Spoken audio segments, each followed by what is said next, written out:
My palm is clenched so tightly that my nails bite into my flesh. I taste iron when I press my lips together.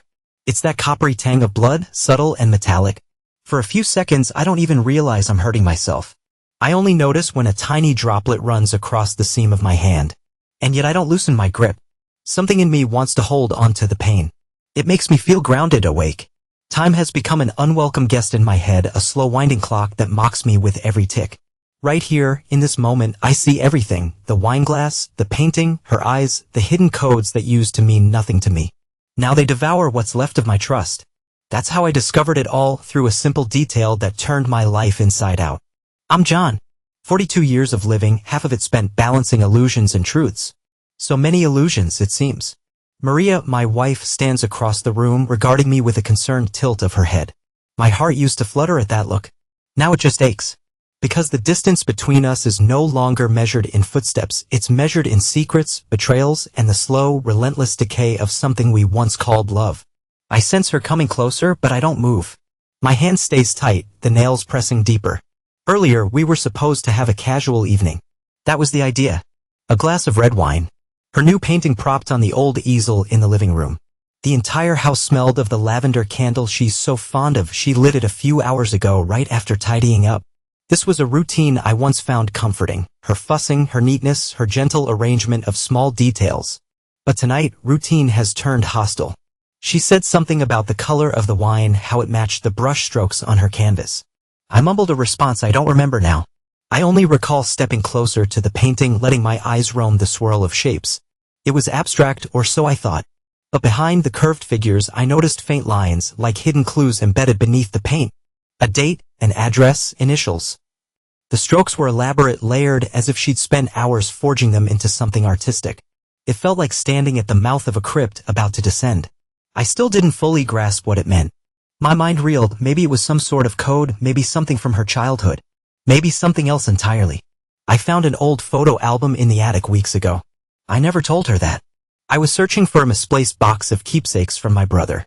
Instead, I discovered dusty albums we hadn't opened in years. Inside, I saw images of Maria.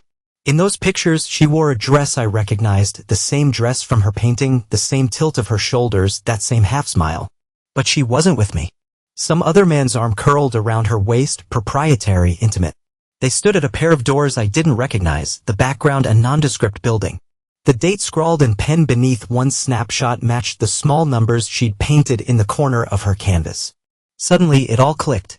I stand in the living room, remembering the day I found those photos. My breath is slow and shallow, my body almost paralyzed by a sense of betrayal I can't express. I ask myself when I grew so silent. When did I start swallowing words instead of letting them out? Was it when I stopped believing she'd hear them? Time does that to people. It takes something vibrant and slowly chips at it until the shape is unrecognizable. My eyes drift to the glass of wine sitting on the table. The red swirl is ominous under the lamplight. She said she picked this wine because it resembled a shade in the painting. Yes, that's how she explained it, as if the color on canvas and the color in the glass were intimately linked. It's a small detail, trivial perhaps, but it stings. Because I see it now for what it is, a tribute, an echo of something she shared with him. A memory she's coded into her art. I exhale, releasing the tension in my hand. The sting is real. A smear of blood on my palm. She notices. "John," she says softly, "you're bleeding." Her voice quivers with genuine concern, or something that sounds like it. I glance down, then lift my gaze to hers. I still don't say anything. She tries to come closer, raising a hand to cradle mine, but I pull away. An hour later, after I've washed the cut and wrapped it in a small bandage, I'm sitting in the backyard. The moon hangs low, heavy in the sky. I can't sleep. There's a chill in the air, or maybe it's just the hollowness inside me. I used to think love was the greatest fortress, something that could withstand time, adversity, all of it. Now I realize fortresses crumble from within if the foundation rots. And betrayal is the worst form of decay. She comes to the back door. I hear it slide open. "You okay?" she asks. I stare at the faint glow of the security light flickering against the fence. "Fine," I say. Then a pause. My voice is tight. "Just needed some air." "Let me bring you a jacket," she offers, stepping outside. She's in her robe, hair slightly tousled. She looks so normal, so intimately familiar. But to me, it's like seeing a stranger for the first time. She approaches, drapes the jacket around my shoulders. I let her do it, still unable to form the words, the accusations that churn in my mind. She lingers a moment. Is something on your mind? It's a question loaded with meaning. I swallow. Yes. But I'm not sure how to talk about it right now. A slow exhale from her side. I can practically feel her searching for clues, scanning my face for hints. But I've grown good at hiding. Or maybe I've become so dull in expressing anything that it's easy to mistake my silence for normality. Time ticks. The air is cold and she shivers. I'll be inside, she says eventually. Come to bed soon. She reaches out to touch my arm, but I don't respond. The hurt in her eyes is evident, though I don't know if it's for me or for herself. She withdraws and goes inside. I think about the next steps, about how I don't want her to see the darkness swirling within me yet. I remember something a friend said to me years ago: sometimes the best revenge is delivered with absolute calm. That phrase echoes in my head like a drumbeat. I wonder if that's the path I'm headed down. Because I feel the urge to burn everything, metaphorically, literally, I'm not sure yet. But this marriage is dying, and I don't intend to hold a funeral with flowers and tears. Eventually, I go in. The house is quiet, lights dimmed. She's already in bed, breathing slowly, maybe asleep or maybe pretending. I slip into the spare room. My presence is a ghost's. No words, no confrontation. Just silence. I wonder if she realizes how deep the pain goes. How destructive it can be when a man's pride and trust are both shattered at once. Morning comes and I wake up with a dull ache behind my eyes. The bandage on my palm is stained with a faint rust-colored blotch. I head to the kitchen, ignoring the pang in my chest when I see her at the counter. She's making coffee, wearing her usual morning sweater. The smell of brewing coffee normally soothes me, but today it feels like a cruel joke. She glances at me, attempts a quick smile. I nod, stepping past her for a mug. I keep my distance. The entire house feels suffocating. For the next several days, I operate on autopilot. I go to work. I handle emails, design briefs, phone calls with clients. Occasionally, a coworker asks, "Everything all right, John?" I muster a tight grin and say, "Just tired." That's always the excuse. But inside, I'm calculating. Plotting. I recall the album, the painting, the addresses, the cryptic numbers. I know I need more proof. Something undeniable. My father used to say, confrontation without evidence is just shouting at the wind. And I refuse to be the fool who shouts. So, I start making small changes around the house. First, it's the laundry detergent. I toss out the floral brand Maria likes, replace it with something so neutral it smells like scorched paper. I do the same with the hand soap in the bathroom, the dish soap, even the air fresheners. I pick out bizarre, dusty scents that linger with an ashy note. She notices, of course. She frowns one evening, sniffing the air as she steps out of the shower. "What's that smell?" she asks me, wrinkling her nose. I shrug. "Just new products. Thought we could try a different line." She looks at me like I'm speaking a foreign language. "Why? We were fine with the old ones." I set my jaw. Time for a change. Then I walk away. No explanation, no argument. I see confusion creeping into her features. A part of me relishes that. I want her unsettled. I want the very air she breathes to carry a hint of foreboding, of silent doom, because that's what festers inside me. When trust erodes, the atmosphere becomes toxic. Another day passes and I sense her suspicion growing. She tries to ask more questions. I deflect them all with half-answers. My silence becomes a wedge, driving us further apart. I look at her sometimes and wonder if she's thinking of him. Maybe she's texting him on her phone, making plans. It's insane how quickly jealousy and suspicion can occupy every corner of my mind. But it's there and I can't help it. Soon, an opportunity arises. She has a gym membership at a fancy place downtown where Alec, her personal trainer, works. I realize it must be him. The puzzle pieces fit, the man in the photos, the addresses, the scenario. I recall the images of them from that old album, his arm around her. In the painting, she captured the shape of that gym door, albeit abstractly, then etched the date of a session. Once I see it, I can't unsee it. The code is right there, mocking me. And from that moment on, I decide I need to catch them in the act. It's not paranoia if it's real.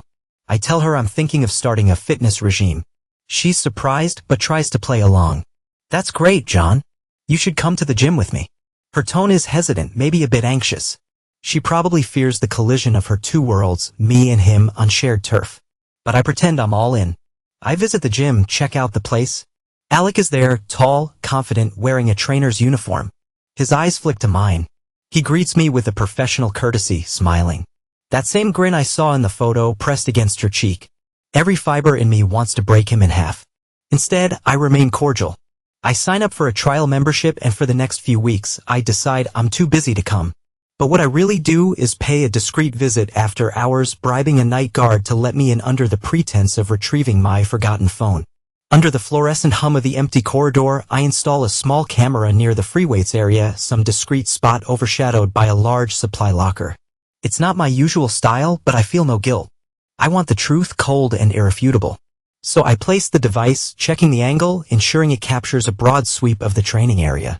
Once done, I leave, a knot twisting in my stomach. Because now it's only a matter of time. Time. The ultimate betrayer. It creeps forward, unstoppable. I wait for the moment they schedule a late workout. She thinks I'm at the office for a deadline. In reality, I'm parked a few blocks away, lurking. My phone connects to a live feed from the hidden camera. The resolution is grainy but sufficient. For the first hour, she's alone, doing stretches or some cardio. Alec appears, corrects her posture, lightly touches her waist. My teeth clench. Then the gym empties out as closing approaches. 1 or 2 stragglers remain, finishing their sets. The front desk eventually goes home. And that's when it happens. I see them on my phone screen. She's standing close. He's behind her, arms around her midsection, guiding her movement far too intimately. She turns, and in that moment, the tension becomes visible. Without hesitation, he leans in, kisses her. Her arms go around his neck. It's not a tentative kiss. It's urgent, a passionate exchange. Then they move deeper into a more secluded corner near the storage room.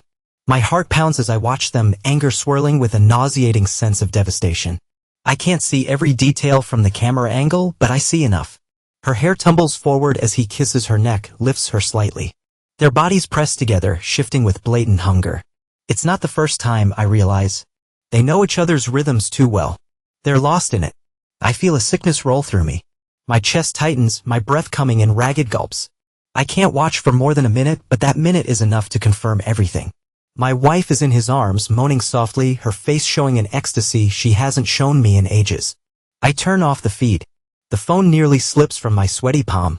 Outside, night has cloaked the city. Streetlights flicker. A passing car's headlights illuminate my knuckles, clenched around the steering wheel. I pound it with my fist once, but I don't scream. I grit my teeth, swallowing the fury. My father's voice again, don't explode. Wait. I spend the next hours in the car, not even sure where to go. Finally, I pull into a deserted parking lot near the pier. I stare at the water. The stench of salt and fish hits me, but I barely notice. My mind replays that scene on loop. I realize I've been wringing my hands to the point where the bandage from my earlier cut is soaked through. Time. It grinds me down second by second. I can almost hear it taunting me. By the time I get home, it's close to midnight. She's not back yet. Typical. She probably told me she'd be late at the gym, and I pretended to believe it. I go inside, flick on a table lamp, and look around. This place no longer feels like home. It's a stage for secrets, for betrayal. Anger wells up again, but I keep it inside, thinking of the plan forming in my head. She comes in half an hour later, sweaty, hair damp. She greets me quietly, didn't expect you up. I glance at her. Couldn't sleep. My voice is flat. She says nothing, perhaps noticing something in my eyes. She heads to the shower. Another wave of tension throbs in my temples. I think about confronting her right then. But I remind myself soon. Very soon. The next day, I call my friends. I invite them over for a get-together next weekend. I also reach out to some family members, including her relatives, saying I have a surprise presentation I'd like everyone to see. They're intrigued but unsuspecting. Maria hears about it, obviously. What are you planning? She asks, an uneasy laugh in her tone. I offer a non-committal shrug. Just something about your art, something we can all enjoy. There's a deeper meaning I want to show everyone. Her face pales. She looks at me as though I just told her I'd read her diary. Why do you want them to see my paintings? She asks. I meet her gaze with cool composure. Because they deserve to know how talented you are, I say, layering my voice with a careful neutrality. Inside, I'm brimming with silent rage. She bites her lip, clearly uneasy. But she doesn't argue. Maybe she's afraid to push me, suspecting something is off. Over the next days, I gather everything, the photos, the recordings, the codes embedded in her paintings. I prepare a small projector that can hook up to my laptop.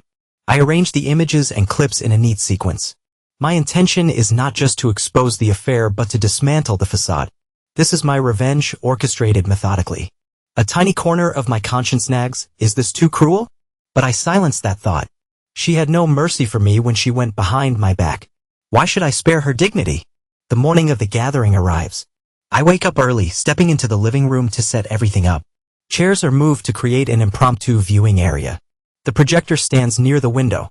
I've pinned up a few of her latest artworks for display. She tiptoes in, eyes flicking from the arrangement to me. John, are you sure about this? Yes, I reply simply. I sense her tension like a taut wire. It fuels me. I think of how time is both fast and slow. A week ago I was a broken man, helpless, numb. Now I'm resolute, determined, and I feel that swirl of adrenaline that comes with an imminent confrontation. Friends and family trickle in that afternoon, neighbors, too. Laughter in the hallway, greetings, warm handshakes. They're unsuspecting. Most people admire the paintings, compliment Maria. She stands there, forcing smiles, her posture rigid. I notice how she avoids my eyes. She tries to act normal, but I see her fidgeting with her ring, sliding it around her finger like it's suddenly too tight. I greet everyone, ensuring they find seats. Someone asks, so what is this all about, John? Another neighbor chuckles, didn't know you had an artistic side. I let them talk, stir with curiosity. Meanwhile, Maria sits on the couch, pale, tapping her foot. Even the air in the room feels on edge. When the last person arrives, I close the door and walk to the makeshift screen. I clear my throat. Thank you all for coming. I asked you here because there's something remarkable about these paintings. Something hidden. I click a small remote. The projector hums to life, casting an image of one of Maria's canvases onto the wall. At first glance, it's just shapes and colors, but if you look carefully, I zoom in on a section. Dates, addresses, numbers. It's a code, and it ties back to certain events. The guests murmur in confusion. I step to the side, bringing up a photograph from that dusty album.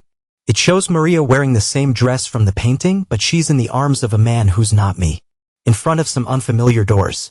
She's younger, but it's undeniably her. A hush spreads through the crowd. Maria stands abruptly. John, what the hell are you doing? I ignore her outburst, forging on calmly. See the date in the corner? It matches the painting's hidden date. The place? That door behind them was an old club in downtown Chicago. I bring up more images, layering them with each painting. The room's tension climbs. Some people exchange worried glances.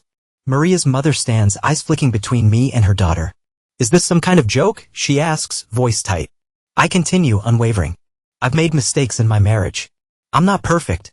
I lied sometimes, I had my flaws. But I never dishonored my vows like this.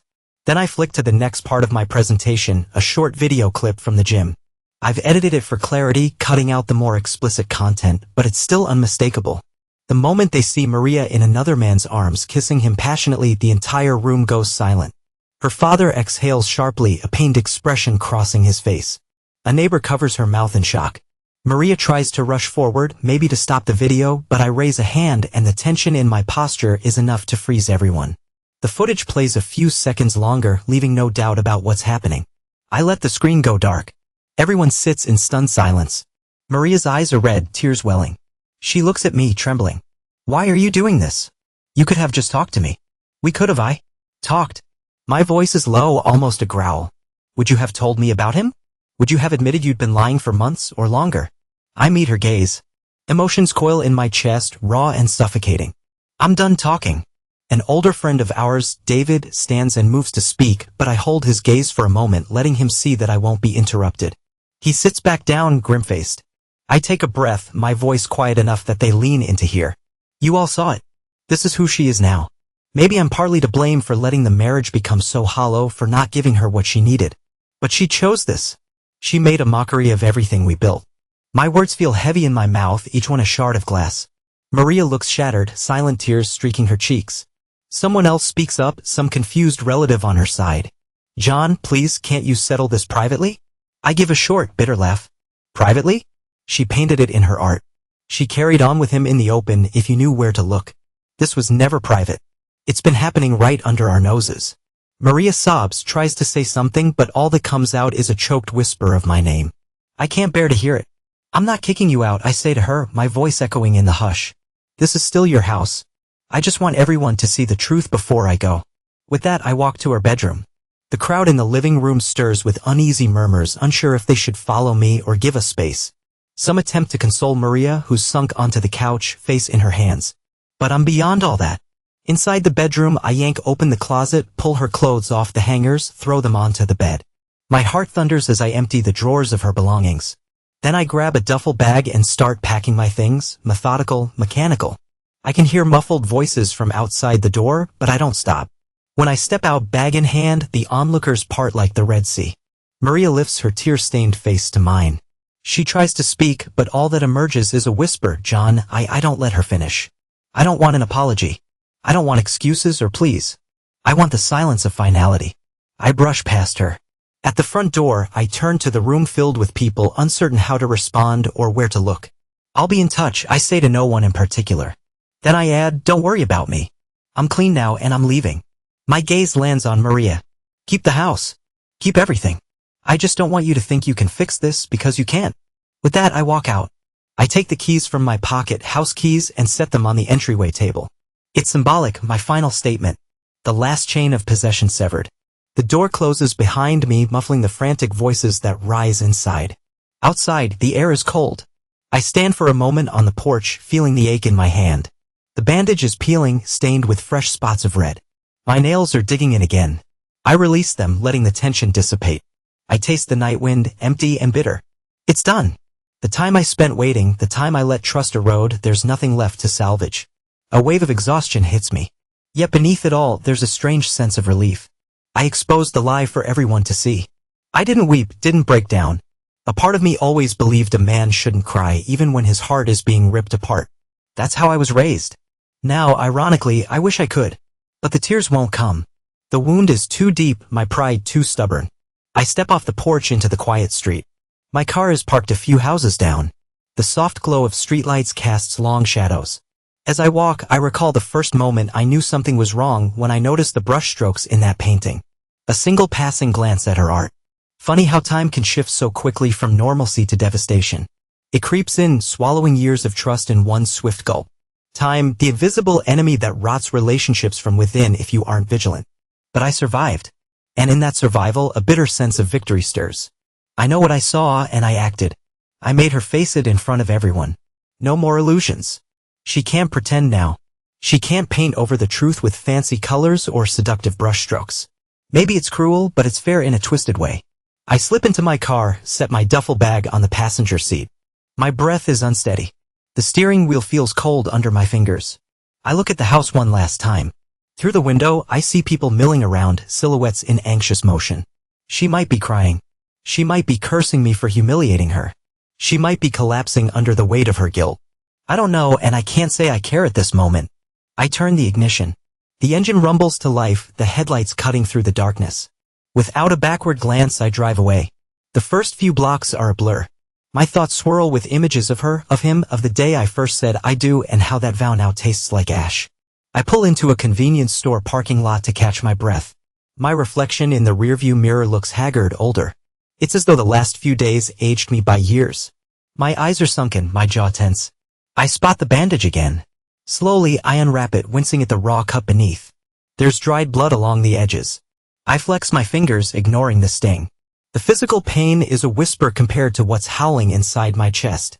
Then I laugh, a strangled, humorless sound. Is this what it takes to be free? I murmur to no one. Maybe it is. Maybe you need a break so cataclysmic that there's no going back, a slash across your life that severs all ties. I toss the bandage aside, reach for a tissue to press against the wound.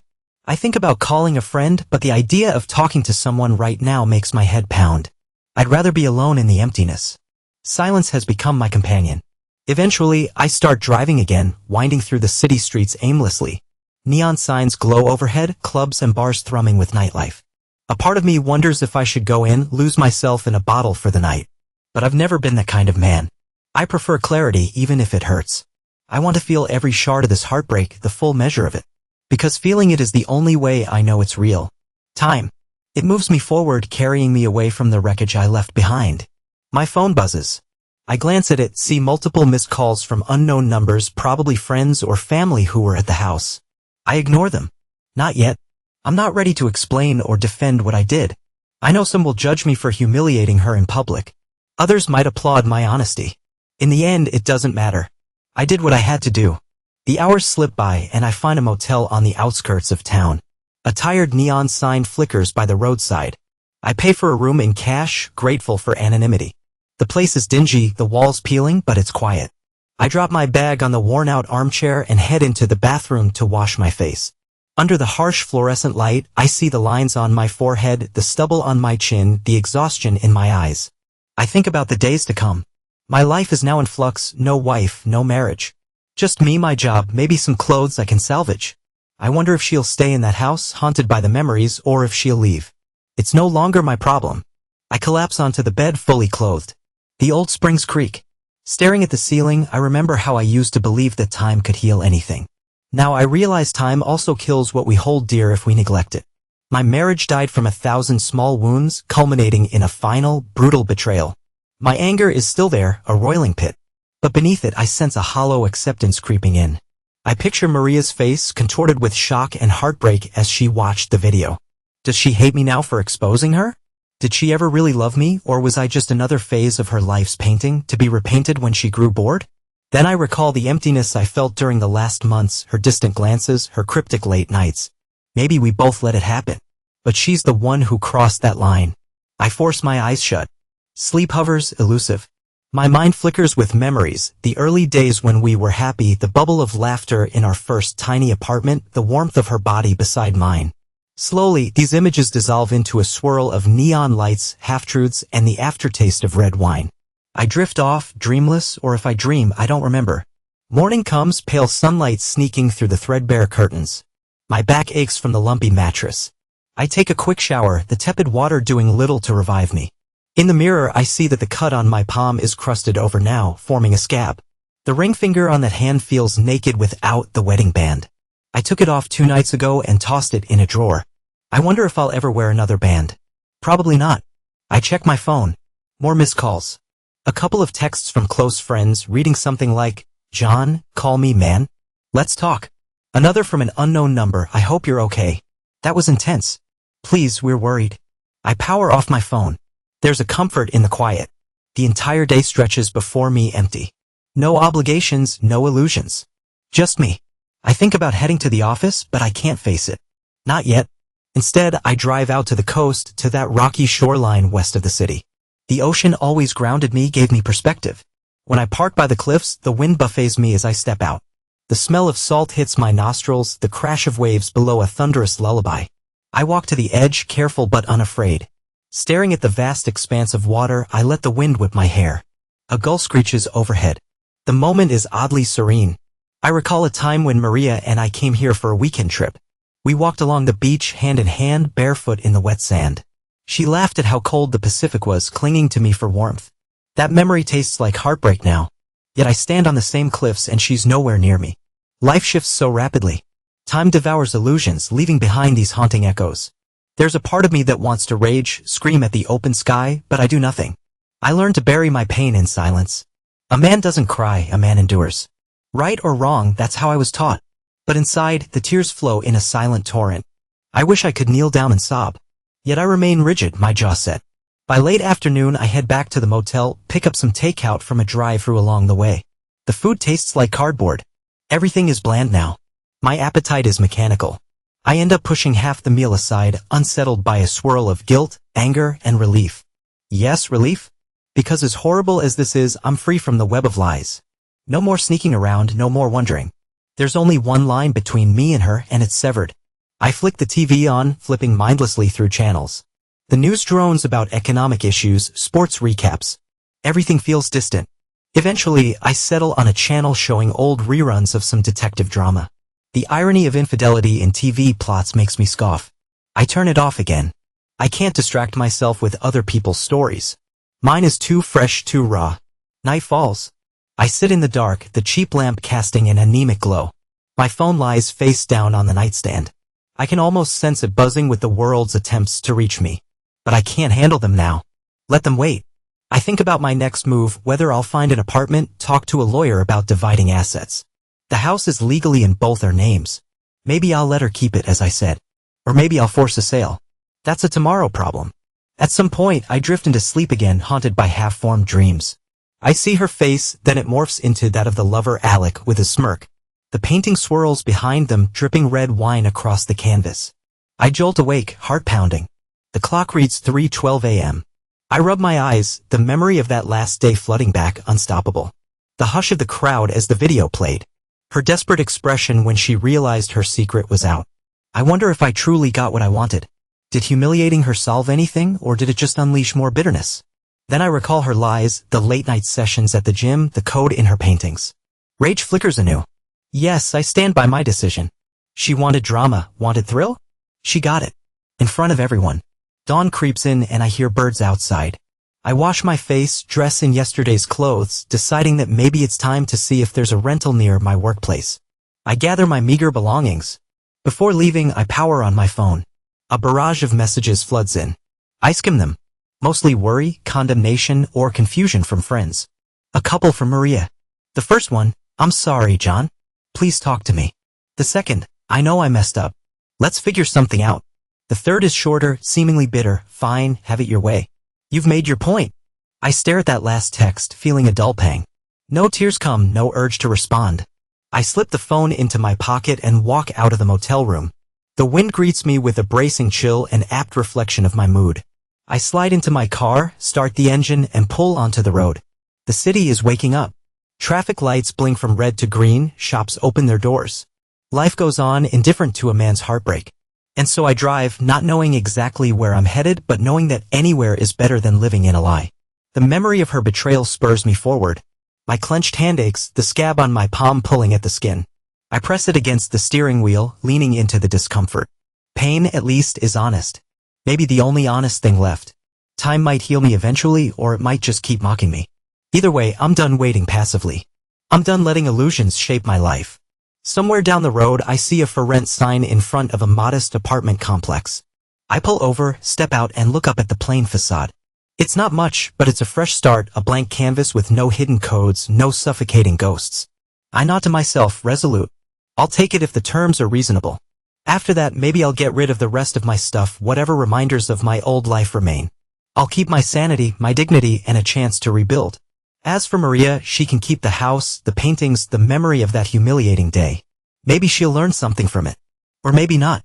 I press my wounded hand against the sign, smearing a small streak of dried blood on the glossy surface. The building manager steps out, eyeing me with curiosity. I muster a polite smile. I'm here about the apartment, I say.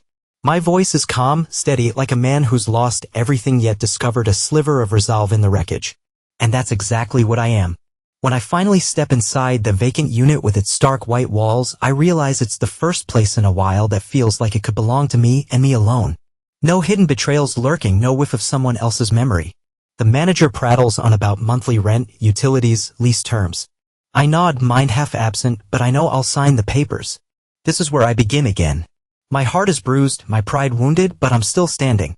Still capable of forging a path that doesn't involve lies. Later that afternoon, I find a hardware store and buy a replacement lock for the unit, along with a few basics, a lamp, a cheap table, a futon to crash on. I haul them up the stairs, ignoring the throbbing in my hand. Once the door is locked behind me, I collapse on the futon, breathing heavily. A single window looks out onto a busy street. People pass by, living their own lives. I feel strangely invisible, unknown. Free. I consider calling a friend, letting them know where I am, but I'm not ready for pity or sympathy. Maybe tomorrow. For now, I let silence envelop me. My mind wanders to the events of the past days, the camera, the images, the final confrontation in front of everyone. It all feels surreal, like a scene from a raw, brutal film. Yet it happened. I orchestrated it. I let out a long, trembling breath. The weight on my chest is still there, but it's lighter somehow. She can't hide behind sweet words or illusions anymore. And I can't pretend that time will fix what's irreparably broken. Sometimes you have to tear open the wound to let the poison drain out. It's ugly, but it's real. If that means standing alone in a bare apartment, so be it. As evening settles, I sit with the single lamp illuminating my new emptiness. My phone rests on the floor beside the futon. Maybe Maria will text again, or maybe not. It doesn't change what happened. I close my eyes, and for the first time since I discovered the truth, I feel something like acceptance. The pain remains an ache I'll carry with me for a long while. But I also feel the faint pulse of possibility. A man can survive betrayal. A man can choose not to cry even if his soul feels like it's unraveling. A man can walk away. Time is still an enemy. It always has been. But in some ways it's also an ally now. Because every second that passes is another step away from that poisonous moment I saw on the screen. Every breath is one more that she can't contaminate with her lies. And maybe, just maybe, with enough time, I'll find a reason to unclench my fists, let the scab on my palm heal, and discover that life goes on even after betrayal. That's what I tell myself, anyway. The future remains uncertain, but at least I'm no longer trapped in a house of deceit. I switch off the lamp, letting darkness fill the room. My heartbeat echoes in my ears. Slowly, I lie back, gaze unfocused. Maybe I'll sleep well tonight, unburdened by illusions. Or maybe I won't. But whatever the night brings, it can't be worse than the truth I've already faced. So I close my eyes, exhale, and let the darkness cradle me in its silent hush. No tears, no words, just the raw, unspoken vow that I'll keep moving forward, one painful, defiant step at a time.